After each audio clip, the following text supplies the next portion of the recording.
Militer Rusia memperbarui informasi operasi militer khusus di Ukraina dalam 24 jam terakhir. Juru bicara militer Rusia Letnan Jenderal Igor Konashenkov pertanggal 29 Desember melansir terjadi kontak senjata di sejumlah wilayah, termasuk pertempuran udara di Kramatorsk. Pesawat tempur Angkatan Udara Rusia menembak jatuh pesawat Su-25 dan Su-24 Angkatan Udara Ukraina di dekat Krasny Liman dan Kramatorsk.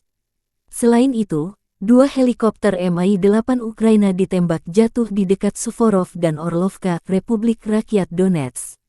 Fasilitas pertahanan udara Rusia menembak jatuh 7 kendaraan udara tak berawak Ukraina di dekat Senihnoye, Kremenaya, Chervonaya Dibrova, dan Koselevka, Republik Rakyat Lugansk.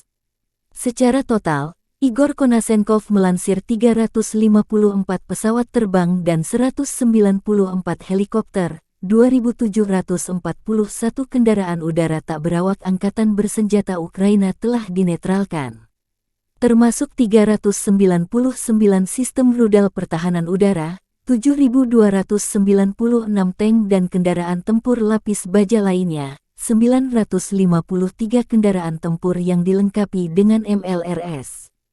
Juga 3.742 meriam dan mortir artileri medan, serta 7.810 unit khusus perangkat keras militer telah dihancurkan selama operasi militer khusus.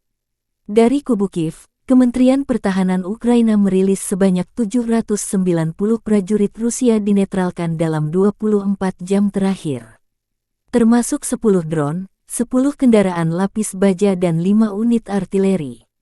Secara total Rusia kehilangan 104.560 prajurit sejak awal serangan, termasuk 283 jet tempur, 268 helikopter serta 1.717 drone. Juga 3.018 tanks serta 2.004 unit artileri.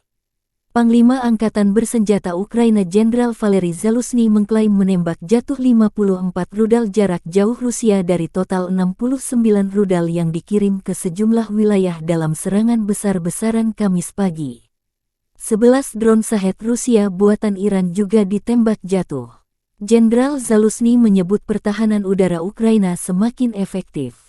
Terpisah, Presiden Ukraina Volodymyr Zelensky terus menggalang dukungan negara-negara barat termasuk Amerika Serikat mengiri lebih banyak pertahanan udara ke Kiev.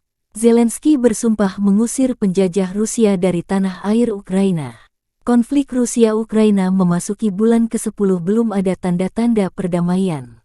Terima kasih sudah nonton. Jangan lupa like, subscribe, dan share ya!